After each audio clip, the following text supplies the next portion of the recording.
everyone, this is Minku Nan and welcome you all to my YouTube channel Study Simplified. So हम बात कर रहे हैं अभी चैप्टर डिसोल्यूशन ऑफ फर्म की और यहाँ से हम स्टार्ट करते हैं हमारे क्वेश्चंस को देखना। तो सबसे पहला क्वेश्चन हमें गिवन है असर्शन रीजनिंग बेस्ड क्वेश्चन। वैसे इस चैप्टर से काफी बार असर्शन रीजनिंग क्वेश्चंस जो है वो बनते हैं, तो इसकी थ्योरी को थोड़ा सा पढ़ के जरूर जाएगा। और इससे पिछली वीडियो में मैंने पूरा डिस्क्राइब किया था चैप्टर के रिगार्डिंग जो इम्पोर्टेंट चीजें हैं, रूल है वो जो आपको समझने हैं, तो उसको भी आप आई वुड सजेस्ट यू कि आप जाइए उसको विजिट करिए। एक बार थोड़ा-सा 10-15 मिनट आपको लगेगी, आप उसको 2x की स्पीड पे देख सकते हो, कोई इश्यू नहीं है। बस थोड़ा-सा आपका रिवीजन हो जाएगा and then you can come to this video, ठीक है? तो चलिए स्टार्ट करते हैं पहले क्वेश्चन से। पहले क्वेश्चन में लिखा है private assets of a partner can also be used for paying off the firm debts. Okay, तो क्या किसी पार्टनर की प्राइवेट एसेट, उसके घर से एसेट उठा के लायबिलिटीज पे की जा सकती है क्या? बिल्कुल की जा सकती है। क्यों? ऐसे कैसे पता चला मैं?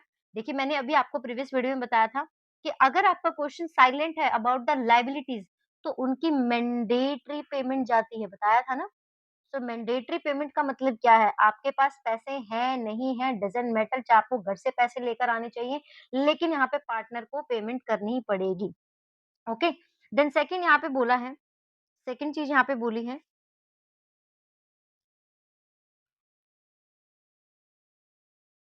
सेकंड बोला है liability of a firm partner for act of the firm is limited. मतलब पार्टनर जो भी लायबिलिटी लेता है फर्म के लिए वो लिमिटेड होती है। नहीं भाई, लिमिटेड होती तो वो घर से अपने एसेट क्यों लेकर आएगा? वो अपने प्राइवेट एसेट क्यों लेकर आएगा?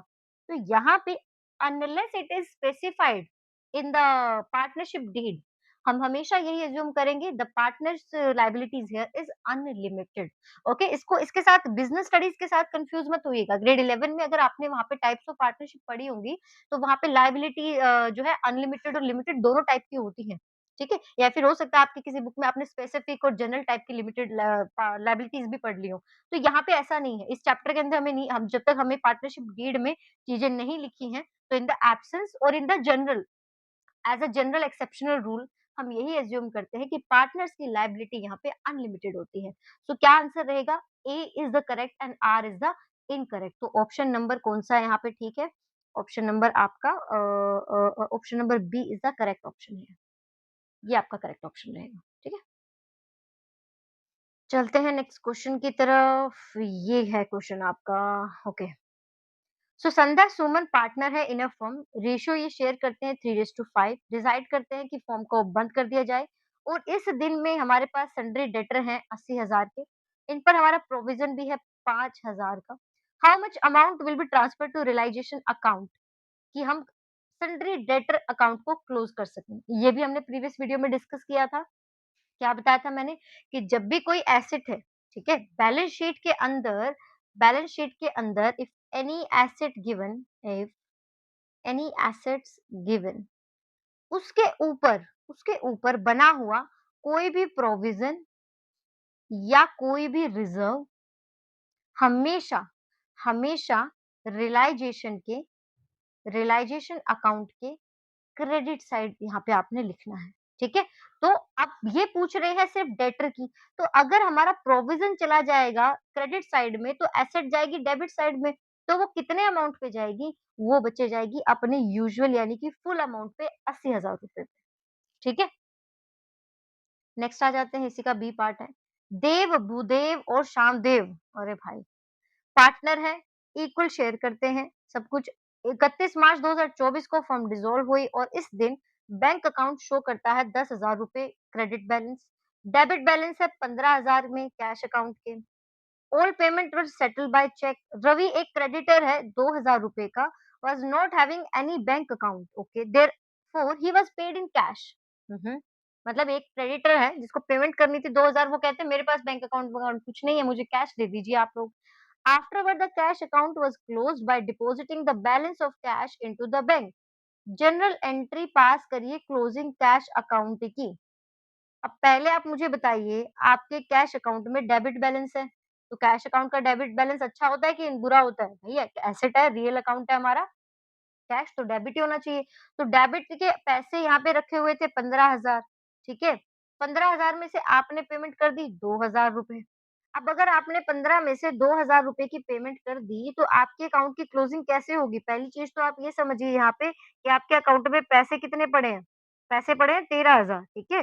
तो 13,000 अगर रुपए पड़े हैं और अब अगर आप चाहते हो कि वो 13,000 रुपए हम ट्रांसफर कर दें कहाँ? बैंक अकाउंट में, तो भैया ये तो 11th क्लास वाला टॉपिक आ गया। बैंक में पैसे डालने के लिए क्या एंट्री होती है? बैंक अकाउंट को किया जाता है डेबिट और कैश अकाउंट को ये लो आपका कैश अकाउंट क्लोज़ हो गया। तो 13,000 रुपए, 13,000 रुपए। तो ऑप्शन कौन-सा करेक्ट है यहाँ पे? आप लोग मैच कर लीजिए वैसे बता ही देती हूँ कौन-सा ऑप्शन है। हाँ जी, आपका option number C, option number C ये जो है आपका यहाँ पे आंसर रहेगा। ठीक है? चलते हैं नेक्स्ट क्वेश्चन की तरफ। Which of the following will not result in compulsory dissolution? हाँ भाई, ये एक छोटा सा पार्ट गिवन है रियलाइजेशन के बारे में, डिसोल्यूशन के बारे में। इसको प्लीज रट लीजिएगा। सेक्शन आपको बिल्कुल याद करने की जरूरत नहीं है। कभी भी आपसे अकाउंटेंसी के पेपर में सेक्शन नहीं पूछे जाएंगे कि under which section dissolution came and so that, लेकिन आपसे कंपल्सरी डिसोल्यूशन आपसे पूछा जा सकता है। उसमें दो कैटेगरी आपको बनी हुई मिलेंगी, आपको जाके वो पढ़नी है। ठीक है? और यहाँ आपके लिए क्वेश्चन भी है। क्वेश्चन यही है कि वो कौन-कौन सी कैटेगरी है जहाँ पे आपको डिसोल्यूशन को आप यहाँ पे कैटेगराइज़ कर सकते हो। एक इन्होंने बता दिया कंपल्सरी डिसोल्यूशन, दूसरा आप मुझे बताइएगा। ओके? तो यहाँ पे देख लेते हैं कौन-सा आपका रिजल्ट यहाँ पे नहीं रहेगा कंपल्सरी डिसोल्यूशन के अंदर।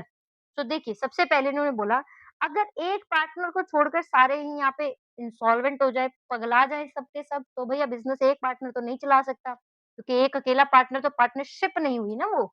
दूसरा, अगर ये लोग काम ही गलत कर रहे हैं, तो ये भी बंद ही करना पड़ेगा, कंपल्सरी डिसोल्यूशन हो जाएगा यहाँ तो।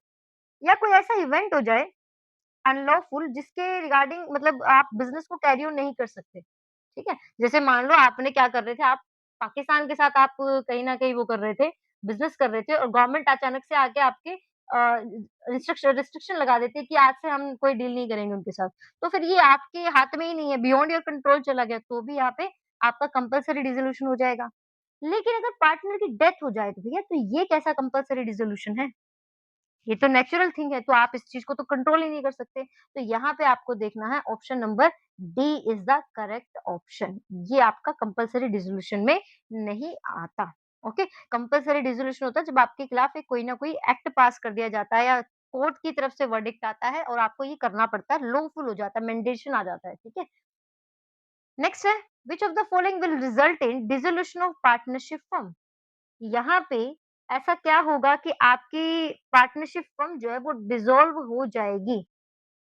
डेथ होने की वजह से नहीं मैम, ये तो रिकॉन्स्टिट्यूशन होता है। एक पार्टनर के इंसॉल्वेंट होने की वजह से, दिवालिया होने की वजह से नहीं मैम, या बिज़नेस ही आप इलीगल कर रहे हो और या पार्टनरशिप का टाइम खत्म हो गया।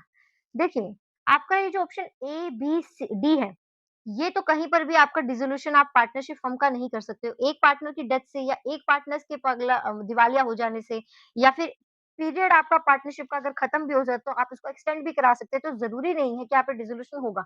बट अगर आपका बिज़नेस आप रन कर रहे हो इलीगल तरीके से, वहाँ पे डिसोल्यूशन होना तो तय है। ओके?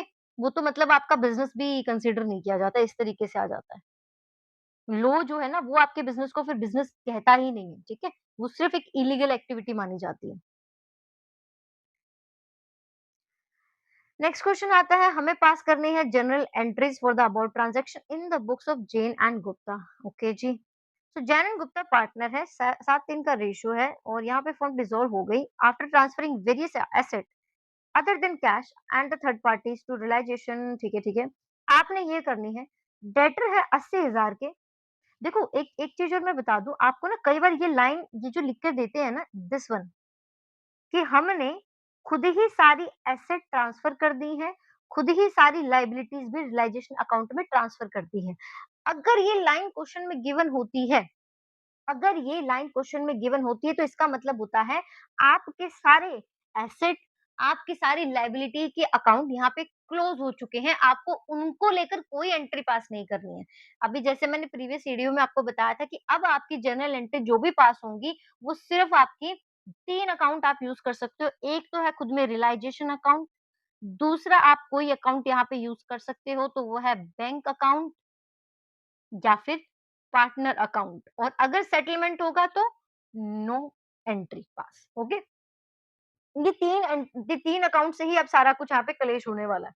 अब देखिए, डेटर हैं 80,000 के, ठीक है? डेटर हैं हमारे 80,000 के और यहाँ पे एक डेट कलेक्शन एजेंसी है।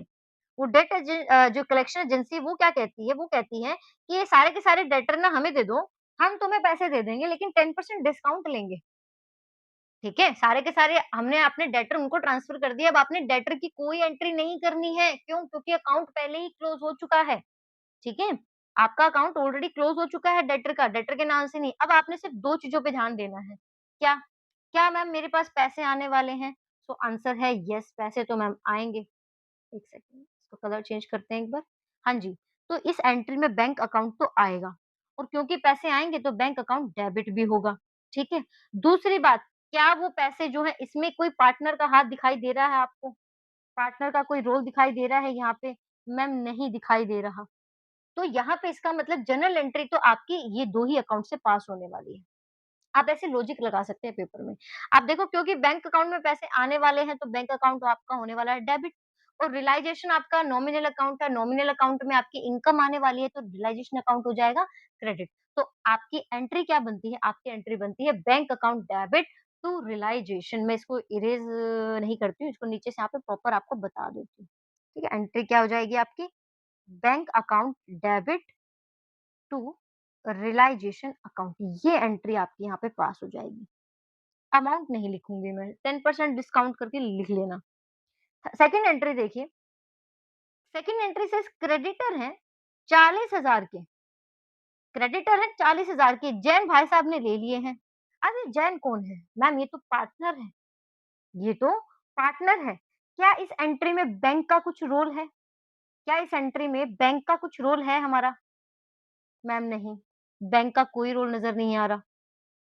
तो इसमें हमारे रोल आ रहा है एक तो पार्टनर का और दूसरा हमारे पास ये क्योंकि हमें रिकॉर्ड करना है, अब रिकॉर्ड करने के लिए तो कोई अकाउंट है ही नहीं हमारे पास सिवाय के रियलाइजेशन के। तो यानी कि आप यहाँ बोलोगे, आपकी जर्नल एंट्री यहाँ क्या पास हो जाएगी कि देखिए एक लायबिलिटी है 40,000 के क्रेडिटर की, वो अगर पार्टनर ले लेनी है, तो पहली पेमेंट आपकी जाएगी रियलाइजेशन टू टू तो क्रेडिटर क्यों लिख रही हूँ? टू पार्टनर्स पार्टनर भी क्यों? पार्टनर का नाम दिया हुआ है ना जैन, जेन्स कैपिटल अकाउंट ये एंट्री आपकी रहेगी। अब अगर किसी को नहीं समझ में आ रहा कि मैम रियलाइजेशन डेबिट कहाँ से हो गया, जेन अकाउंट को आपने क्रेडिट क्यों कर दिया? मुझे नहीं समझ में आ रहा। तो वही लॉजिक जो ऊपर यूज़ किया था। भाई क्रेडिटर क्या होती हैं? लायबिलिटीज़, नुकसान है बेसिकली और लायबिलिटी तो बची ही नहीं है, वो तो अकाउंट क्लोज़ हो चुका। आपका ये खर्चा है कि आपने 40,000 रुपए देने हैं, तो रियलाइजेशन अकाउंट नॉमिनल है। नॉमिनल अकाउंट को डेबिट किया जाता है जब भी कोई एक्सपेंसेस को आपने हैंडल करना हो। आपने रियलाइजेशन को डेबिट कर दिया। फिर पेमेंट कौन करने वाला है मैम? हम नहीं कर रहे, कौन करने वाला है मैम? जैन साहब करेंगे, तो जैन साहब के अकाउंट को आपने क्रेडिट कर दिया, ठीक है? थर्ड एंट्री देखिए realisation expenses 5100 realisation expenses 5100 Gupta ji ने भर दिए। गुप्ता कौन है भाई? गुप्ता तो पार्टनर है मैम। अच्छा, तो पार्टनर ने पेमेंट कर दी, नो प्रॉब्लम। अरे प्रॉब्लम क्यों नहीं है? हमने उसको कब बोला था कि हमारे बिहाफ पे पेमेंट करो? हमारा एक्सपेंस अकाउंट है, हमारा खर्चा है तो हमारे रियलाइजेशन को डेबिट होना चाहिए था ना। तो भैया अब क्या करें? गुप्ता जी बाद में हमसे पैसे माँगेंगे बच्चों। तो यानी कि गुप्ता जी अगर हमसे बाद में पैसे माँगने वाले हैं तो जिन लोगों को हमें बाद में पेमेंट करनी होती है वो हमारे क्या बन जाएँगे? क्रेडिटर बन जाएँगे। तो एंट्री क्या हो जाएगी आपकी? Entry will be entry will be realisation debit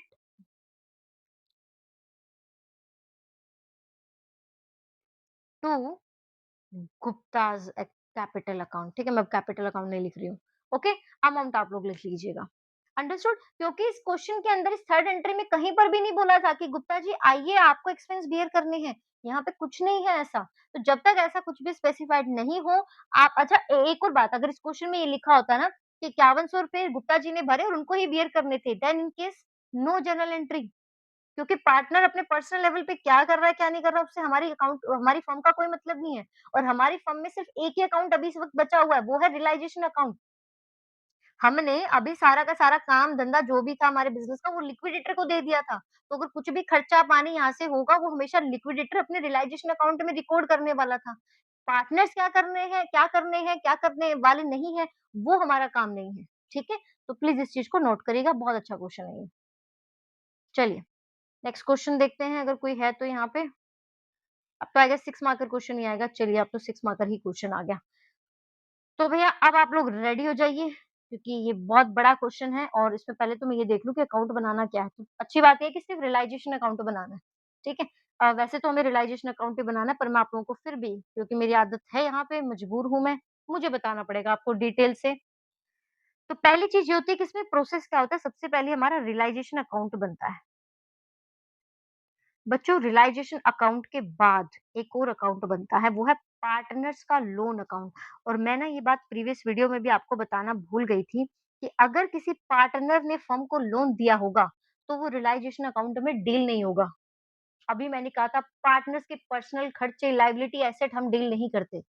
तो इसलिए रियलाइज़ेशन अकाउंट में कभी भी पार्टनर लोन अकाउंट नहीं ट्रांसफर करना। जैसे अभी प्रीवियस जर्नल एंट्री की थी, उसमें लिखा होता गुप्ता और जैन जो थे, उन्होंने लोन दिया है पार्टनर और हमारी फर्म को।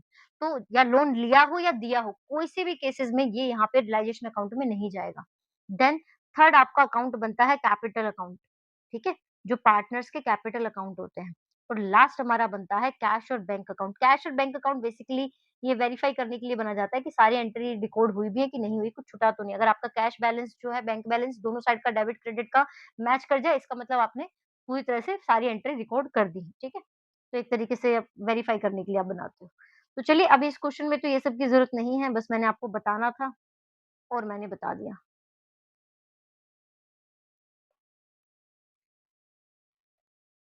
इसको मैं हटा देती हूँ यहाँ से। हुँ। अब हम बनाते हैं हमारा रियलाइज़ेशन अकाउंट।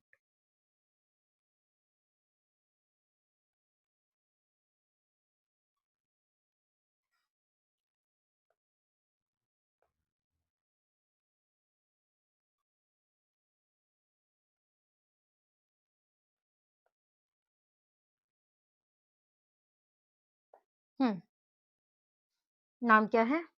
नाम रियलाइज़ेशन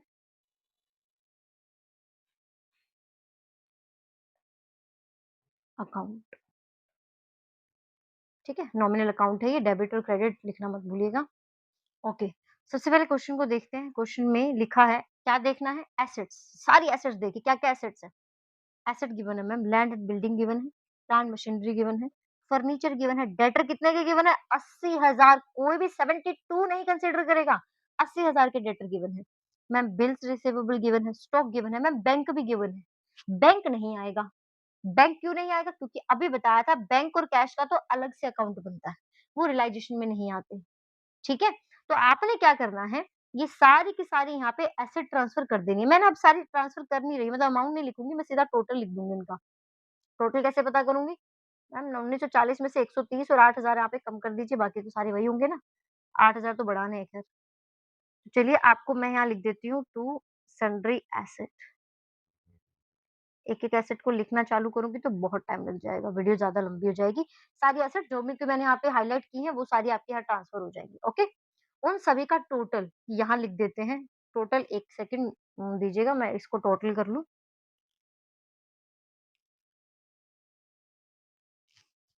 सुन 1940 में से पहले 8,000 बाद में ऐड करना पड़ेगा, 1,30,000।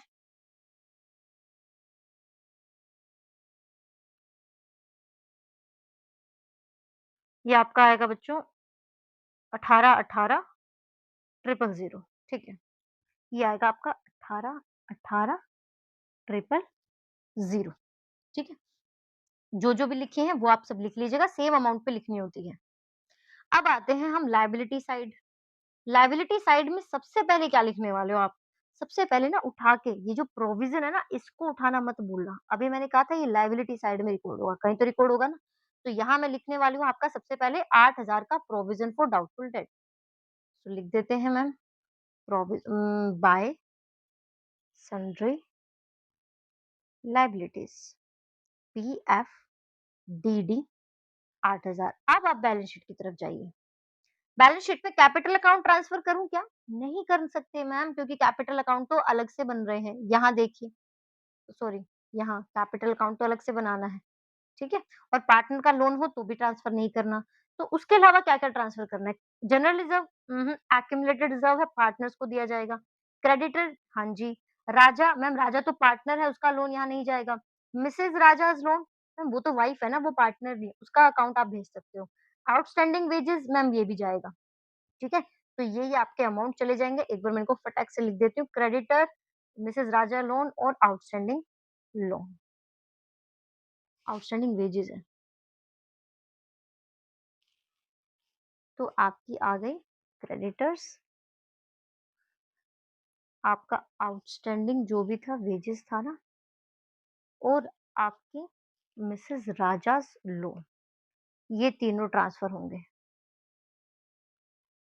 हुँ, हो गया? देन देन आपने इन सब का टोटल भी कर देना है। इन सब का टोटल अगर आप करोगे तो क्या आता है, एक बार मैं चेक कर लेती हूँ। ये टोटल आएगा आपका 2,80,000 आ रहा है क्या? हाँ जी, 2,80,000 आ रहा है, ठीक है? ये आपका आ गया 2,80,000 ओके। अब क्या करना होता है? अब अगर आपको एसेट के बारे में कोई इन्फॉर्मेशन गिवन है, तो आप यहाँ पे इनको ये अकाउंट आप ध्यान रखना पहले तो यहाँ तक का पार्ट आपने अलग वैसे क्वेश्चन में आपने लाइन नहीं लगानी होती है, बस ये मैंने इसलिए लगा दी ताकि आप समझ सकें कि ये पार्ट आपका कंप्लीट हो गया, ठीक है? हाफ हाफ मार्क्स आपको इन दोनों एंट्रीज़ के मिलते हैं अगर ये ठीक हो तो, अदरवाइज़ नहीं मिलता। ध्यान रखिएगा अगर एक भी एंट्री, एक भी अमाउंट यहाँ पे गलत है, तो आपको कोई मार्क्स नहीं मिलेगा, okay? As per the CBSE marking scheme. Then अब आपने क्या करना है, अब आना है एडजस्टमेंट्स पे। सो एडजस्टमेंट में पहले हम एसेट्स को देख लेते हैं कि एसेट्स के रिगार्डिंग क्या-क्या बातें की गई है। एसेट के रिगार्डिंग सबसे इन्होंने बोला कि लैंड एंड बिल्डिंग बिकी है 20 लाख में, प्लांट एंड मशीनरी भी बिक गई है लेकिन 40 कम में, ठीक है? जो भी वैल्यू होगी उससे 40 कम में। फर्नीचर का सेटलमेंट हो गया क्रेडिटर्स के साथ भाई, तो क्या सेटलमेंट की एंट्री आएगी? क्या सेटलमेंट की एंट्री आएगी? नो मैम, फर्नीचर और क्रेडिटर की कोई एंट्री नहीं आएगी। अंडरस्टूड? देन डेटर और बिल रिसीवेबल 90,000 में मिल गई। बाद में बोला कि जो राजा है ना मैम राजा, वो 60% स्टॉक को 90% बुक वैल्यू पे लेने के लिए रेडी है। अरे यार! एक साथ नहीं कर सकते इतनी सारी एंट्री, पर पढ़ लेते हैं चलो। एंड जो बाकी का स्टॉक है मैम वो 44,000 में बिक गया है, ठीक है? अब इसके बारे में देखिए क्या-क्या करना है। सबसे पहले जितनी भी आपने चीज़ें पढ़ी हैं, सबसे पहले आपने पढ़ा लैंड एंड बिल्डिंग ना, सो लिखना है by bank land and building के बारे में बोला है कि वो 20 लाख रुपए में रियलाइज़ हो रही हैं। देन प्लांट एंड मशीनरी को लेकर बोला है कि वो 40,000 कम में बिक रही है, तो प्लांट एंड मशीनरी आपकी यहाँ गिवन थी 60 6 लाख, तो 6 लाख मतलब 5,60,000 तो इतने में बिक रही हैं, ठीक है। देन देन आपकी है debtors and bill receivable, debtors and bill receivable BR कितने में? 90,000 में रियलाइज़ हो रहे हैं। देन आपका गिवन है राजा के अकाउंट अलग है, बाकी का जो स्टॉक रियलाइज़ हुआ है, बाकी का जो स्टॉक रियलाइज़ हुआ है वो 44,000 है। राजा का क्यों नहीं लिख रही हूँ? क्योंकि मैंने हेडिंग डाला हुआ है क्या? By bank account. जब पार्टनर कुछ एसेट लेके जाएगा तो उसके लिए हम बाय पार्टनर्स कैपिटल अकाउंट लिखेंगे। अब राजा की अकाउंट के लिए मैं लिख देती हूँ बाय बाय राजाज़ कैपिटल अकाउंट। क्या लिया है उन्होंने? उन्होंने 60% स्टॉक लिया है 90% वैल्यू पे। अब देखिए स्टॉक था कितना 1 लाख, 1 लाख का 60% कितना होता है? 1 लाख का 60% होता है बच्चों आपका 60,000 तो 60,000 की चीज़ को 90% में यानी कि 54 में। अब प्लीज़ यहाँ पे बैठ के शुरू मत हो जाना कि मैम 54,000 का तो नुकसान हो गया, लॉस यहाँ ये रिवैल्यूएशन अकाउंट नहीं है। ये रिवैल्यूएशन अकाउंट थोड़ी है, जो आप यहाँ बैठ के नुकसान वगैरह जाँच करोगे। सीधा आपने लिख देना है यहाँ पे 50 ये लिखा क्यों नहीं जा रहा? 54,000 ओके, हो गया ये। देन आपने कोई और चीज़ तो नहीं जो मिस कर दी हो? एसेट के रिगार्डिंग तो नहीं। अब आ जाओ आप बाकी चीज़ों के बारे में यानी बाकी चीज़ों से मेरा मतलब है लायबिलिटीज़ के रिगार्डिंग। लायबिलिटीज़ के लिए कलर चेंज रहेगा। पहली चीज़ आउटस्टैंडिंग वेजेस के बारे में बोला गया है मैम कि ना वो सारे पे कर दिए। अच्छी बात है भाई पे कर देंगे हम भी। देन मैम बहुत डार्क हो गया ये तो।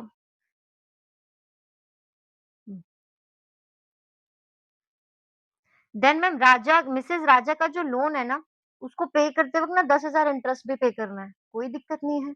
मैम एक रियलाइज़ेशन एक्सपेंस भी आ गया 8,000 का, पे कर देते हैं। अब आप एक चीज़ बताओ मुझे, एक चीज़ बताओ इसकी डिटेल दे दी, इसकी डिटेल दे दी। तो क्रेडिटर की कोई डिटेल नहीं है, थी ना? सेटलमेंट हुआ था, तो इसको कुछ भी रिकॉर्ड नहीं करना, ठीक है?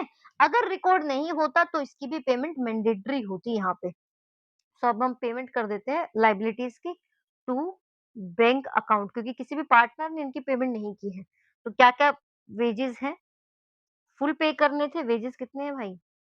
वेजेज़ हैं आपके 10,000, ठीक है 10,000। देन मिसेज़ जो राजा हैं की वाइफ हैं, लोन अकाउंट जिनका था, उनको ब्याज सहित पैसा देना है। तो भैया 1,90,000 का तो था लोन, अब 10,000 पेमेंट इंटरेस्ट चला जाएगा तो सीधा लिख दो 2 लाख रुपए, ठीक है? उसके बाद मैम, उसके बाद में आपने रियलाइज़ेशन एक्सपेंस भी पे करना था। रियलाइज़ेशन एक्सपेंस कितना था रियलाइज़ेशन एक्सपेंस यहाँ पे? 8,000 लिखा हुआ है, 8,000 ये पे करिएगा। ओके, अब सारा कुछ हमारा सेटल हो चुका है। सारी हमारी एसेट यहाँ पे देख लो, अगर आप ध्यान, मैंने ये अंडरलाइन हाइलाइट करने का ये भी मकसद था कि आपको मैं बता सकूँ कि हमने हर चीज़ का ट्रीटमेंट यहाँ पे कर लिया है। ये स्टॉक वाला भी पॉइंट हो चुका है, इसको भी अंडरलाइन कर देती हूँ। कुछ भी देखो एडजस्टमेंट में नहीं बचा हुआ, ठीक है? और बैलेंस शीट में भी देखिए, बैलेंस शीट में देखिए अब आपकी जो-जो चीज़ें यहाँ रह गई है, 1 सेकंड, ये अकाउंट यूज़ कर लेते हैं। जो-जो चीज़ें आपकी बैलेंस शीट में रह गई हैं, वो आपकी जाएँगी पार्टनर्स कैपिटल अकाउंट में या फिर अलग से उनका अकाउंट बनेगा। जैसे बैंक अकाउंट है, बैंक अकाउंट तो अलग से बनता है। कैपिटल अकाउंट में ये सारे बैलेंस ट्रांसफर हो जाएँगे। जनरल रिज़र्व भी पार्टनर्स में बटेगा। राजा का लोन आपको अलग से आपको यहाँ पे पेमेंट करनी पड़ती है। लेकिन इसे क्वेश्चन में बनाने की ज़रूरत है क्या? नहीं है। बिल्कुल ज़रूरत नहीं, क्योंकि आपसे पूछा गया था सिर्फ रियलाइज़ेशन अकाउंट, ओके? तो इन सब की कोई ज़रूरत नहीं है। तो ये आपका क्वेश्चन आपका हो गया खत्म। अब आप लोगों का काम है यहाँ बैठ के टोटल करिएगा और बताइएगा कि क्वेश्चन में लॉस आएगा या प्रॉफिट आएगा। जहाँ तक मुझे लग रहा है यहाँ पे प्रॉफिट ही आना चाहिए। तो अगर प्रॉफिट आता है तो इधर आ जाएगा टू प्रॉफिट ऑन रियलाइज़ेशन, और अगर आपका आता है लॉस, तो यहाँ पे लिख दीजिएगा बाय लॉस ऑन रियलाइज़ेशन, ठीक है? बस, और क्वेश्चन आपका खत्म हो जाएगा। पार्टनर्स को ये कैसे डिवाइड करना है? ओल्ड पार्टनर्स को ओल्ड रेशियो में, ओल्ड पार्टनर, ओल्ड रेशियो। वैसे भी नया रेशियो यहाँ है ही कहाँ, बिज़नेस तो बंद हो रहा है, ठीक है? बट फिर भी किसी को कोई डाउट ना रहे तो मैंने लिख दिया। इसी के साथ हमारा एक वीडियो होता है कंप्लीट। मिलते हैं आपसे नेक्स्ट वीडियो में, तब तक के लिए देखते रहिए, रिवाइज़ करते रहिए और पूरा अपना टारगेट बना के चलिए कि आप यहाँ पे बहुत अच्छा स्कोर यहाँ पे आराम से 90 अबोव 95 प्लस यहाँ पे आप ला सकें, ओके?